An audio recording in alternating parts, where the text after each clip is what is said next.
한번 따라 하실까요? 복음으로 벌어지는 소동. 복음으로 벌어지는 소동, 이런 제목으로 말씀 은혜를 나누기를 원합니다. 제가 오래전에 한 번 얘기했던 기억이 있는 것 같아요. 저도 벌써 결혼한 지가 30몇 년이 지나가는, 또 오래전 이야기 됐지만, 신혼 초에 서울시 독산동 쪽에 있는 시흥이요, 이 경기도 시흥이 아니라 서울 시흥 쪽에 신혼 살림을 아주 조그맣게 살았던 기억이 있습니다. 잠시 살았던 기억이지만 지금 생각해보면 생생해요.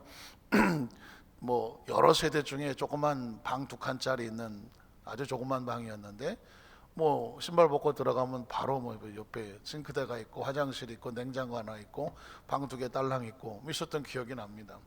그런데 갑자기 제가 안방에서 뭘 하고 있는데 우리 집사람이 안 놀랐나요? 네. 놀라서 들어와서 왜 그러는지, 바퀴벌레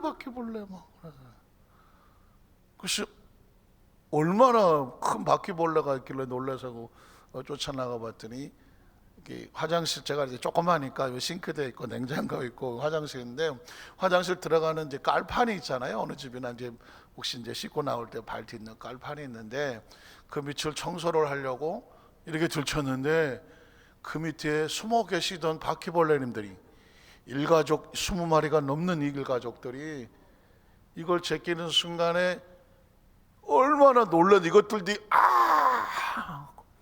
바로 옆에 있는 냉장고 밑으로 기어들어가는 거예요.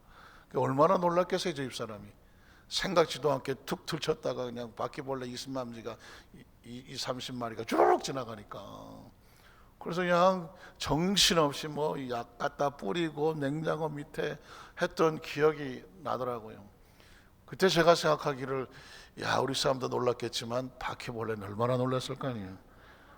그냥 하고 졸고 앉았는데 갑자기 뚜껑이 열리더니 빛이 그냥 쫙 들어오고, 이따시만한 사람이 앞에 딱 섰으니 오죽한 바퀴벌레가 막 엄마가 날 살려고 도망을 쳤겠느냐, 그 얘기죠.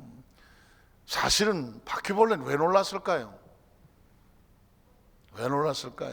바퀴벌레는 어디가 안전하냐면 아주 깜깜하고 그냥 뭔가 스키가 있어 그냥 칙칙하고, 여기 살아야 바퀴벌레는 편한 거야. 거기서 얼마나 환경이 좋은지 20-30마리가 모여 살았다니까. 그 중에 이렇게 새끼도 있어요. 많은 것들은 막 쫓아가는 거야. 근데 갑자기 뚜껑이 열려지니까 막 빛이 들어오고 막 환경이 확 바뀌어지니까, 얘네들은 미친 듯이 또 컴컴한 곳으로 냉장고 밑으로 기어 들어가더라는 것이죠. 그러나 아마 바퀴벌레들은 거의 몇 놈 기절해서 죽었을지도 몰라요. 제가 막 쏘기도 전에. 어떤 반응을 한다는 것은요, 어떤 곳에서 반응을 한다는 것은, 좋은 것에 대한 것은 좋은 반응이 있겠지만 자기가 가장 힘들어하는 것에 대한 반응은 그렇게 반사적으로 튀어나오는, 생각해보고 도망갈까 말까가 아니죠. 그냥 반사적으로 반응을 합니다. 그래서 바퀴벌레 자체는 거기서 우리는 빛이 싫어요, 우리는 환한 게 싫고요, 우리는 밝고 깨끗한 공기가 싫어요, 우리는 칙칙하고 어둡고 그냥 습기차고 퀴퀴하고 이런 데 살고 싶어요. 스스로 자기들의 존재와 정체성을 드러나는 것입니다. 사실 사람은 반대죠. 사람은 환해야 좋습니다. 밝아야 좋고요, 공기가 상쾌해야 좋고요, 공기가 아주 이렇게 칙칙하고 이런 것보다는 아주 상쾌하게 몸에 닿는 것이 좋고, 생명에 도움이 되는 것을 좋아합니다. 본능적으로 생명이 잘 되는 곳을 따라가려고 합니다. 그런데 지금 마치 갑자기 다가온 코로나19가 이 생명을 갖다가 좋은 환경들을 깨뜨리고 있지 않습니까? 아까 우리 장로님 기도하신 것처럼 이게 어느 한 나라 이야기가 아니라 지금 전 세계가, 최근에 뉴스를 보니까는 선진국은 다 있던 미국, 영국, 프랑스, 독일, 이태리, 스페인, 포르투갈, 스위스, 아이고 역시 선진국은 못 당해 우리나라가 보니까. 저 밑에 가 있더만 지금 숫자적으로 보니까. 그런데 그런 환경을 옆에 있는 이유가 뭘까요? 마치 잘 살아가는 듯한 인간의 생명 속에서 환경적으로, 육체적으로, 여러 가지 여건적으로 생명을 위협하는 것들이 다가오고 있는 것입니다. 이게 만약에 좋은 바이러스고 좋은 것이었으면 사람들은 와 좋다, 너무 행복하다, 와 이랬을 것입니다. 그런데 이게 보니까 아닌 거예요. 마치 바퀴벌레들에게는 빛이 덮어보니까 그들이 막 위협을 느끼고 도망을 치는 것처럼 인간의 삶에는 정반대적으로 이런 바이러스가 침투를 하니까 이거 뭐 정신을 못 차리고 막 막아보려고 하지만 아직 치료약자초도 없는 상황이 있다는 것입니다. 지금 사실 전 세계에서 벌어지는 것은 바이러스 침투에 대한 인간의 반응이죠. 반응입니다. 우리는 여기서 뭘 하나 발견하게 되냐면요, 어떤 것에 대해서 각자 상대적으로 다르게 반응을 하는 것입니다. 똑같은 빛을 놓고 바퀴벌레는 도망을 칩니다. 그러나 똑같은 빛이 환경이 좋은 사람은 그거 빛을 찾아간다는 것이죠. 지금 이 바이러스에 대해서 우리가 이런 소동을 벌이는 이유는 뭐냐면 그 바이러스는 지금 우리에게 전혀 도움이 되지 않고 때로는 더 생명을 안전하지 못하게 하는 경우도 있기 때문에 이 바이러스를 퇴치하기 위해서 끊임없이 지금 노력을 하고 우리가 사회적인 고통을 감수해 가면서 이런 대처 방향을 하고 있다는 것이죠. 성경 속에서 예수님이 이 땅에 복음을 선포했을 때 어떤 반응이 있었을까요? 그 복음을 듣고 막 기뻐서 막 살겠다고 하는 반응이 있는가 하면 예수님의 복음이 선포됐는데 살겠다는 것이 아니라 그 복음이 더 이상 전파되지 못하도록 그걸 어떻게든지 막으려고 몸부림을 치는 또 다른 세력의 반응이 있었다는 것이죠. 우리는 여기서 뭘 발견하게 되냐면 하나님의 나라 편이 있는가 하면 하나님의 나라를 대적하는 편이 있구나, 아주 자연스럽게 복음 앞에서 갈라진다는 것입니다. 자, 예수님이 이 땅에 오셨을 때에 두 가지 반응을 발견하게 되는데요, 마태복음 2장 1절로 3절을 한번 보겠습니다. 마태복음 2장 1절로 3절에 보면 헤롯 왕 때에 예수께서 유대 베들레헴에 나셨다고 말하고 있습니다. 자, 예수님께서 이 땅에 나셨을 때 정말 기뻐했던 사람은 뭘까요? 동방으로부터 박사들이 왔습니다. 엄청난 거리를, 엄청난 시간을 기다려가면서 마침내 예루살렘에 당도를 했습니다. 그리고 이렇게 말을 합니다. 그 다음 절을 보면 유대인의 왕으로 나신 이가 어디는 저 나사렛에 목수의 아들로 예수님이 탄생을 했는데 동방의 박사들은 어떻게 반응했냐면 유대인의 왕이요.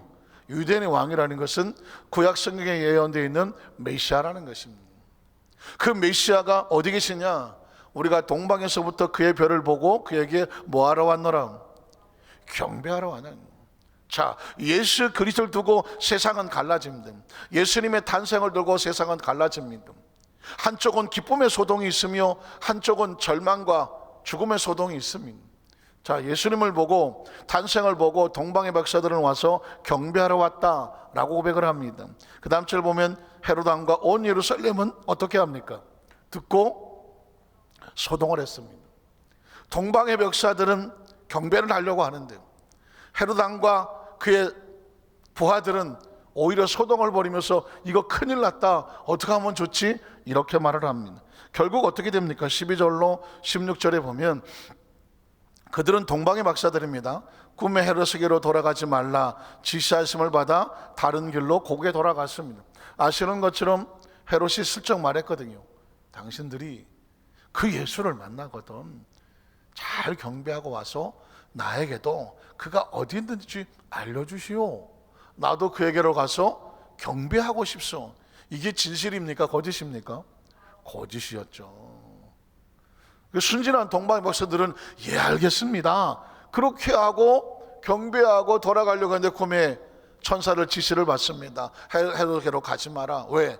헤롯은 아기 예수에 경배할 사람이 아니라 아기 예수를 죽이려고 하는 사람이라는 것입니다. 그래서 동방의 박사들이 다른 길로 고국에 갔다고 말하고 있습니다.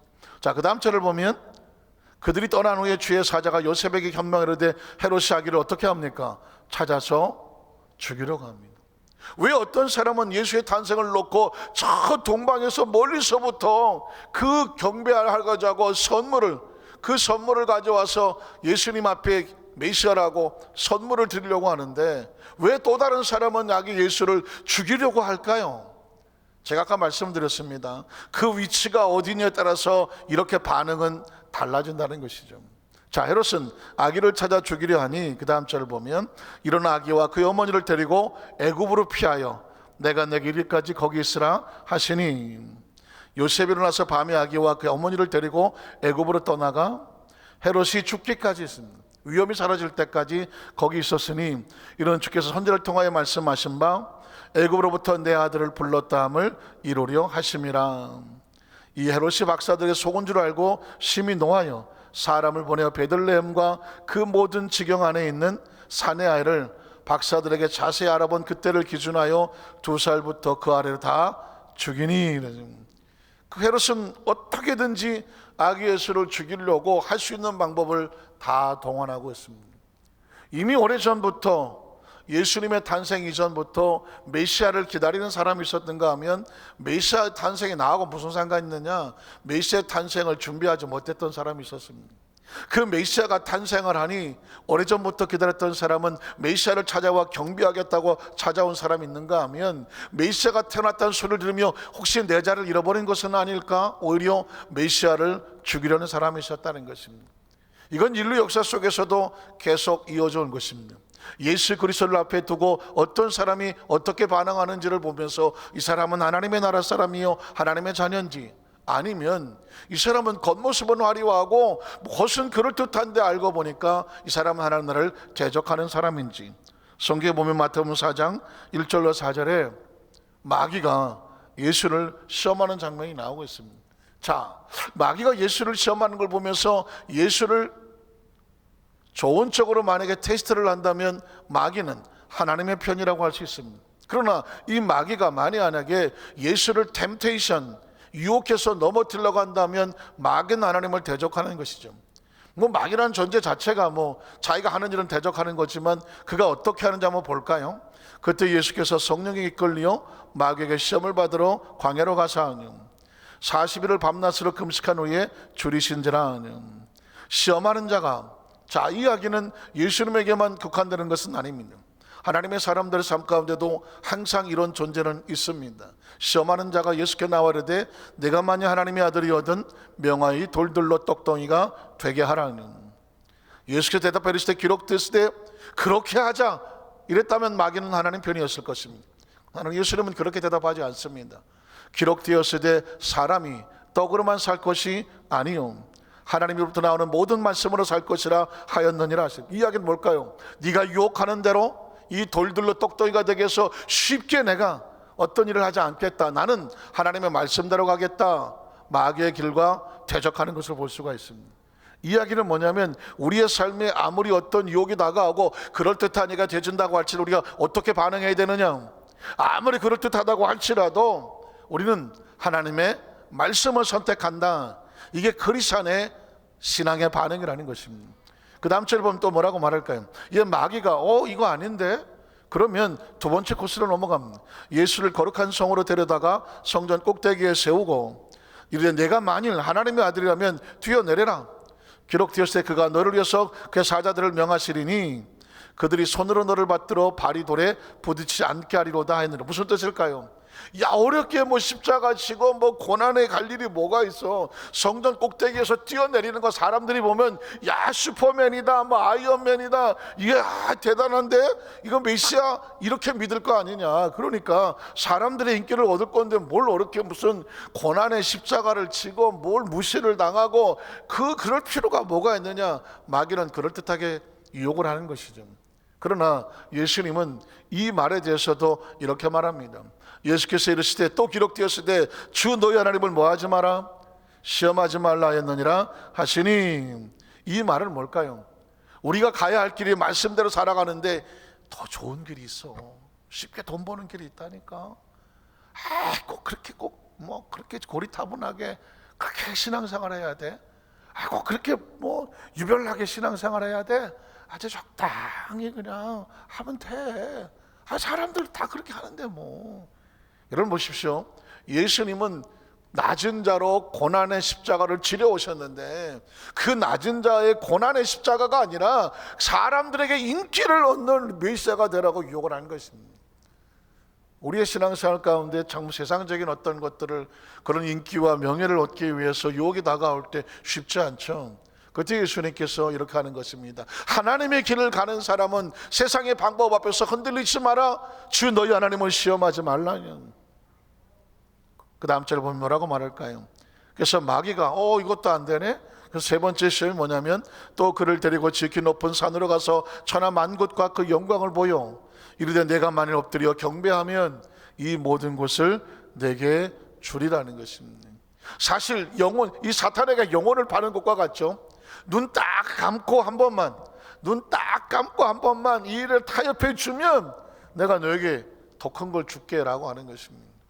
사실은 유혹이란 참 힘들죠. 요즘 이제 4월 15일 날 이제 국회의원 선거도 있고 한데 정치인 얘기를 하는 얘기가 아니라 그 상황 속의 스토리를 보면 최근에 정의당에서 청년 이렇게 대표 같은 청년 분과위원회에서 대국민 공개 사과를 했죠.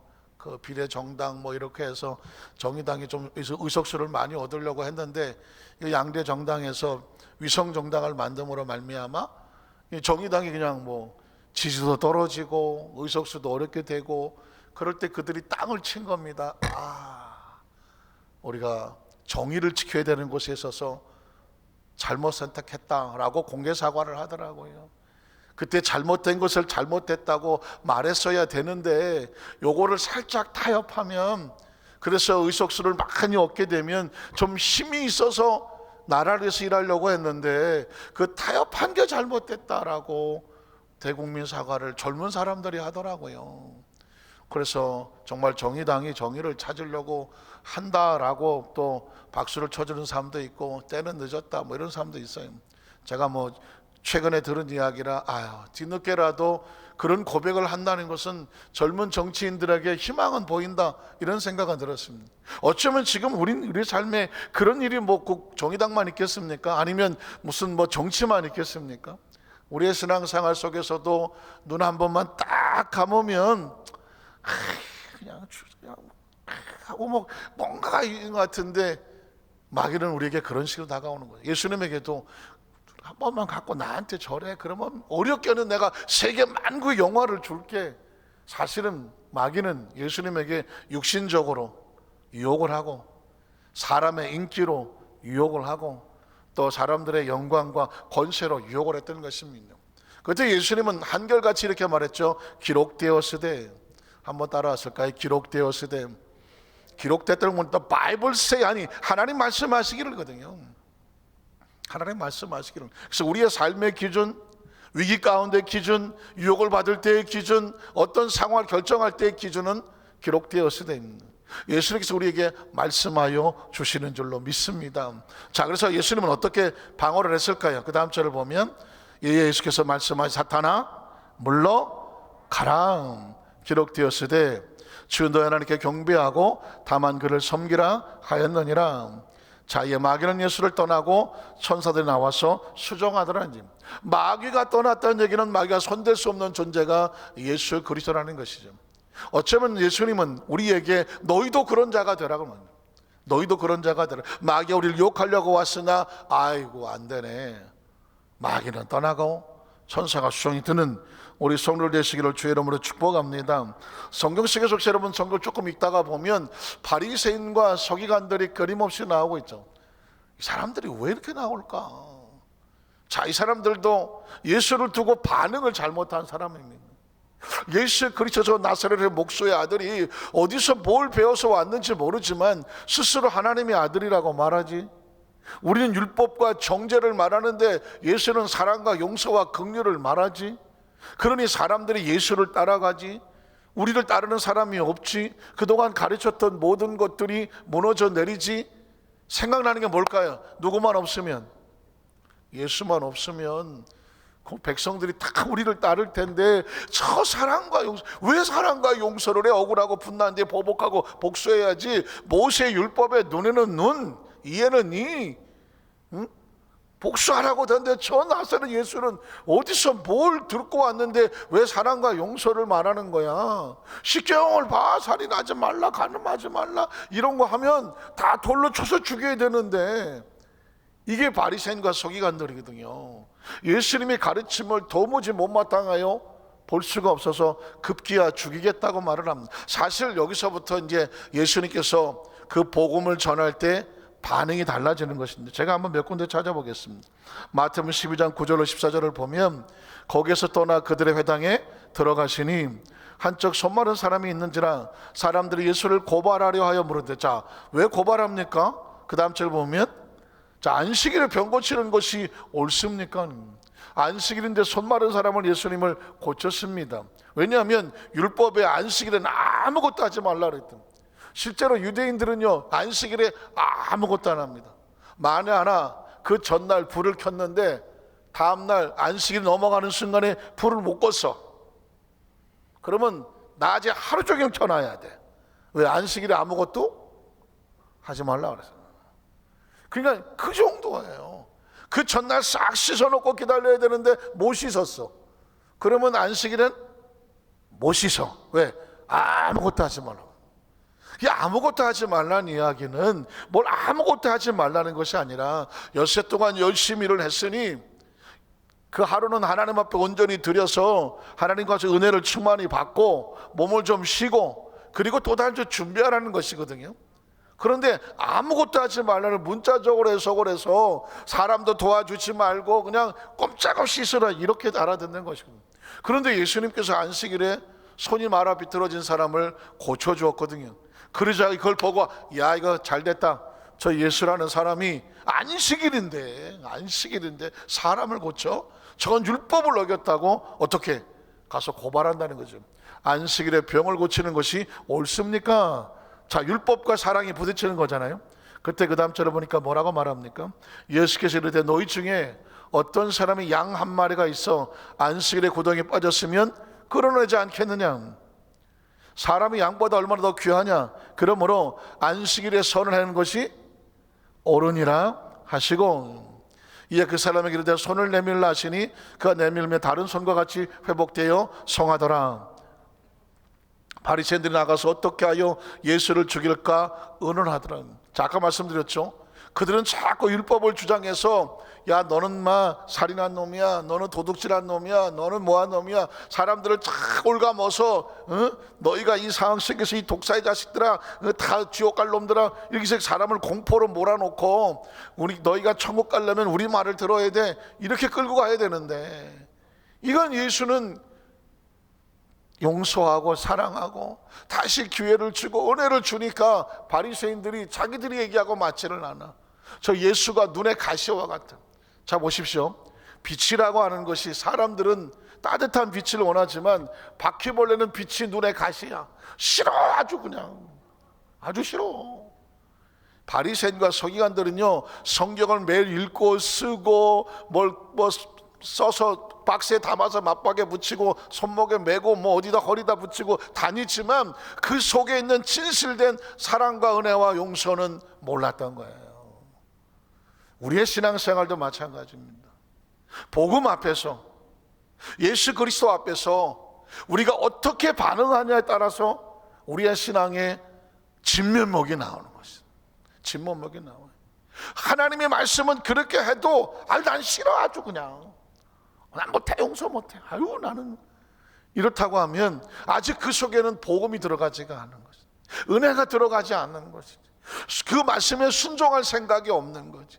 그 은혜를 내가 깊이 체험해서 나 같은 사람도 용서를 받았는데 그 은혜가 커서 내가 도무지 내 감정은 안 되지만 내가 그를 용서하고 하나님의 은혜로, 이건 뭐냐, 그 안에 은혜가 들어와 있는 거거든.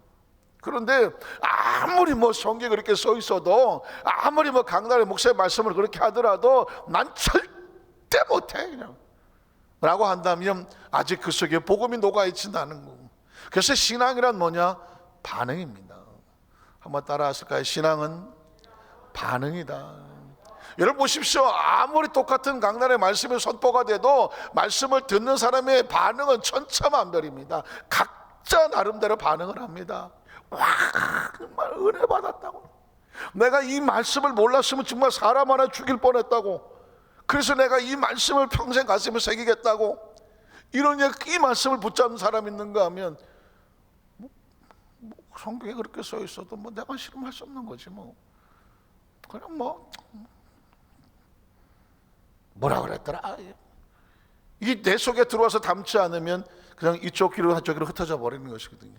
그래서 여러분, 하나님의 말씀이 사람이 떡으로만 사는 것이 아니라 하나님께서 나오는 말씀으로 살아간다는 이야기는 말씀 하나를 붙잡으면은요 생명을 살립니다. 말씀 하나를 붙잡으면요 생명을, 내 생명도 살리고 다른 사람의 생명도 살리고요, 그 삶의 방향과 운명이 달라지는 것입니다. 그래서 이 바리새인과 서기관들이 그 잘못하는, 결국 예수를 십자가에 못 박게 하는 것은 바로 바리새인과 서기관들입니다. 그리고 아시는 것처럼 조금 더 설명을 드리면, 예수님은 어떤 종교적인 갈등, 그들이 잘못했지만 예수님을 종교적으로 처단된 게 아니라 정치범으로 몰았죠. 왜냐하면 로마는 모든 신을 다 섬기기 때문에, 야 우리야 종교가 다르고 뭐 가르침이 어쩌고, 아무리 해도 로마는 거기에 관심이 없습니다. 그런데 만에 하나 이 사람의 사람들을 모아다가 그 로마 시저와 대항하고 로마에 대해서 반혁명을 일으키려고 한다고 이런 식으로 몰아가면 로마는 거기에 정치적으로 접근하거든요. 예수님은 종교적으로 사형을 당한 것이 아니라, 십자가에 달린 것이 아니라 정치적으로 사형을 당한 거예요. 그래서 정치가 무서운 것입니다.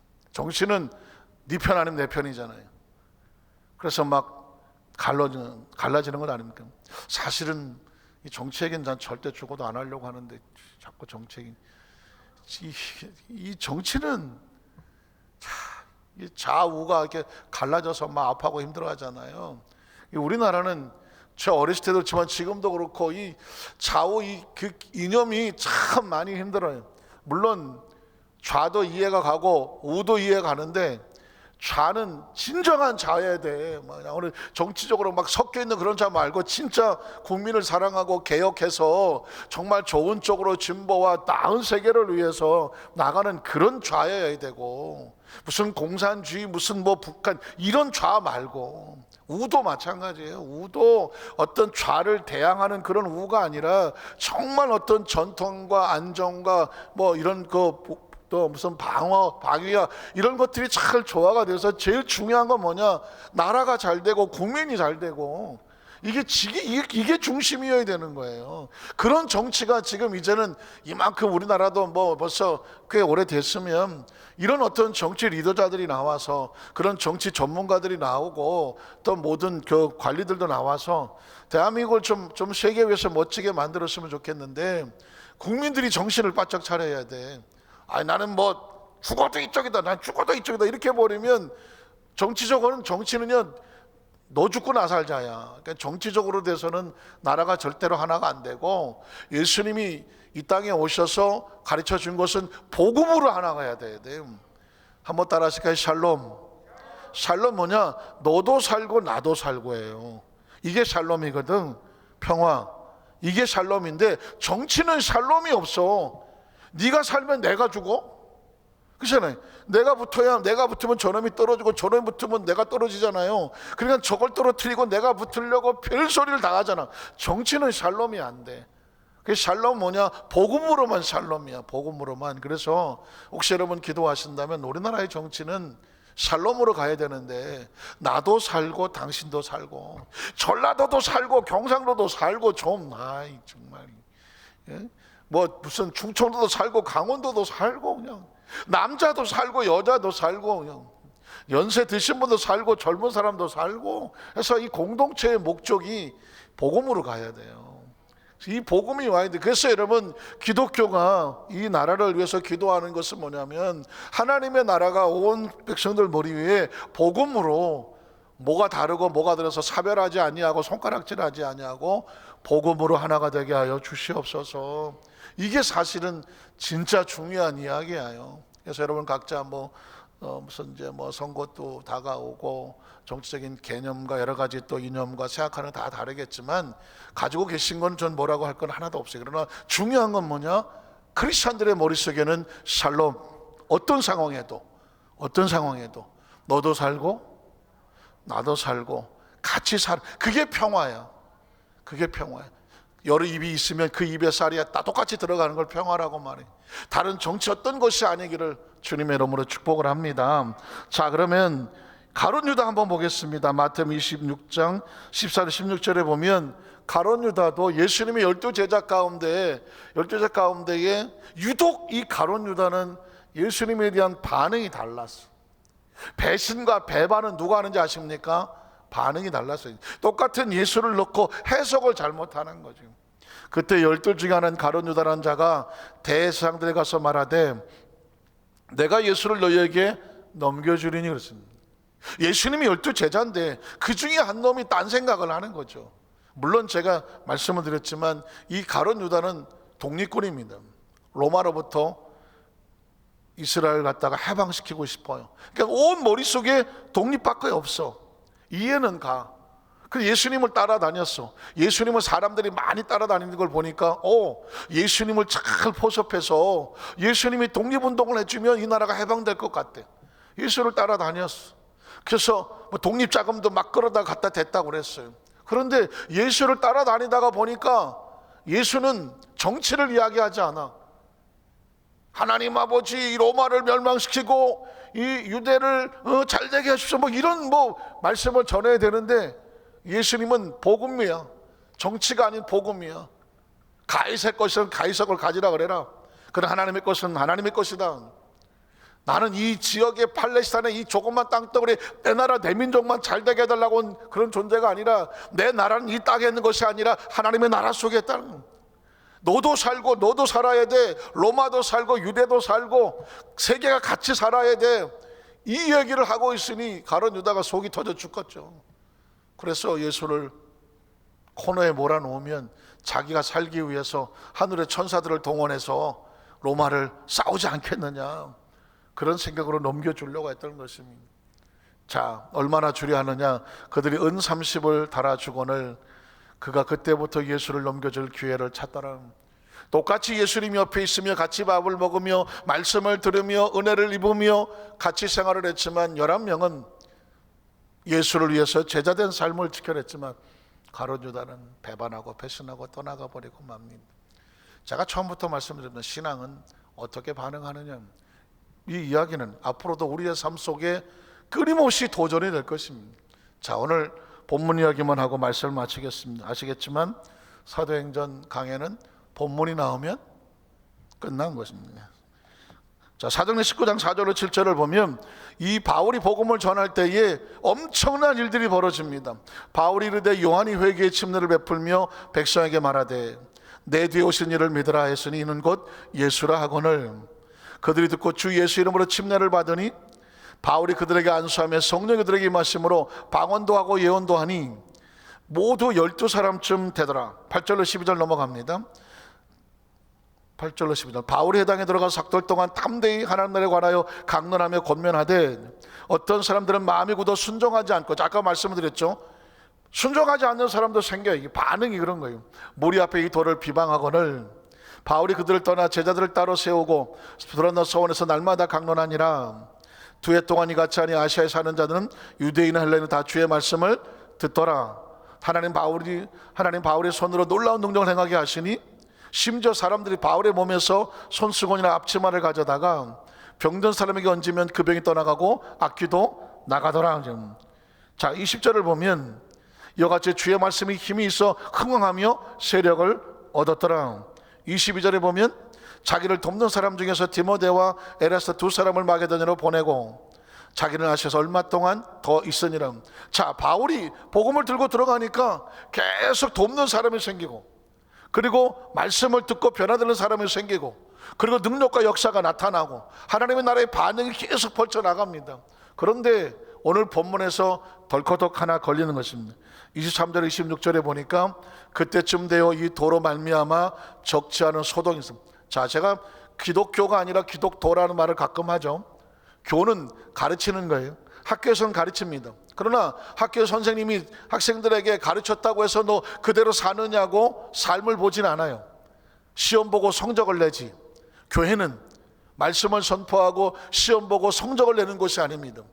그리스도는, 하나님은 우리에게 도를 가르쳐. 도는 뭐예요? 듣고 갈고 닦아서 내가 그 길을 가는 거예요. 그래서 크리스찬은요, 예수를 닮아가는 거예요. 많이 배워서, 내가 성경을 많이 읽고 많이 쓰고 많이 들어서 아는 게 많은 게 크리스찬이 아니야. 기독교가 아니라 기독도인이 돼야 돼. 도인. 그래서 내 삶이 갈고 닦고 수련을 해서 그리스도의 말씀이, 그리스도의 삶이, 복음이 내 삶에 묻어나와야 돼요. 그것을 도라고 말하는, 이미 초대교회는 그래서 교라고 말하지 않았어요. 도라고 말했어요. 자, 이 도로 말미암아 적지 않은 소동이 있어서 난리가 났어. 예수를 전했더니 이 에베소에 난리가 났어. 어떤 난리가 났을까요? 그 다음 절 볼까요? 자, 즉 데메디오로 가는 어떤 은장색, 어떤 은으로 맥지를 칠해갖고 신상을 만들어 먹고 사는 사람이 있어. 은으로 아테미 신상 모양을 만들어 직공들에게 적지 않은 보리를 잘 먹고 살았다는 것이죠. 하게 하더니, 자, 그가 직공들과 그러한 영업한 자들을 모아 이르되, 여러분도 알거니와 우리의 풍족한 생활이 우상을 만들어서 도금을 해서 팔아먹던 이 생업이 있는데, 이 바울이 에베소뿐 아니라 거의 전 아시아를 통하여 수많은 사람을 권유하여 말하되, 도를 전하면서 사람의 손으로 만든 것들은 뭐가 아니다, 신이 아니다 하니 이는 그대들도 보고 들은 것이다. 그래서 내용이 뭐예요? 바울이 전한 그 예수를 믿으라는 것 때문에 장사가 안 돼서 굶어 죽게 생겼다. 그러니 어떻게, 이 바울이 복음을 못 전하도록 우리가 들고 일어나서 바울을 쫓아버려야 된다, 이 얘기를 하려고 하는 것이거든요. 그런 소동이 일어났습니다. 자, 말씀을 정리합니다. 저는 우리 여의도 순복음 안산교회 성도들을 통해서 동네가 시끄러워지기를 축복합니다. 별로 반응이 없어요. 여러분을 통해서 동네가 시끄러워져야 돼요. 노아가 방주를 지니까 그 시대 사람들이 저거 뭐야? 저거 뭐지? 왜 이 청천 하늘에 부산 꼭대기에다가 배를 짓고 있는 거야? 저 시기 뭐야 저거? 동네가 시끄럽지 않습니까? 여러분, 시대 속에서요, 크리스찬은 동네를 시끄럽게 만들어야 돼요. 아니, 저 사람은 뭐야? 저 사람 뭘 예수를 저렇게 전하는 게, 그 예수가 뭐야? 아이, 듣기 싫어 죽겠는데? 그 사람 입만 열어보면 예수를 하는데, 어느 날 갑자기 덜커덕 무슨 생각이 드냐면, 그 사람이 전했던 예수가 생각나요. 술 잘 먹는 동네에 갔는데 여러분이 그 자리에 앉아있더니 그 사람들이, 아, 이거 뭐야, 이 술 맛이 안 나. 제 얘기하는 거예요. 군대 동기들을 만났더니 잘 먹었어요. 저 남양주 배나무집에 가서 나는 열심히 고기만 먹었지. 다음에 안 불러. 왜 안 불러 했더니, 목사가 있으니까 술 맛이 떨어진단다. 이 새끼들이 정말. 어쨌든 그러나 감사하더라고. 나 때문에 술 맛이 더 있으면 큰일 날 뻔했잖아요. 어쨌든 간에 드리고 싶은 말씀은 뭐냐면, 크리스찬은 어디를 갔더라도 하나님의 나라에 대한 그것이 우리 속에서 영향을 미쳐야 돼요. 바울이 복음을 전했더니 에베소가 난리가 났어. 너 때문에 장사 못해 먹겠다고 우상을 숭배하던 사람들이 난리가 났어. 이유는 뭘까요? 수많은 사람이 하나님께로 돌아오는 거죠. 더 이상 우상을 사지 않아, 우상에 속지 않아, 사람이 만든 신을 신으로 생각하지 않아, 하나님을 신으로 생각하고 하는 것입니다. 복음으로 인한 소동, 예수를 말미암아 온 세계가 소동을 하고 있다는 겁니다. 소동을 하지 않습니다. 어쩌면 이 바이러스는 우리에게, 코로나19는 우리에게 엄청난 메시지를 주고 있습니다. 바이러스가 들어가니까 온 세계가 지금 난리를 치고 소동하고 있지 않습니까?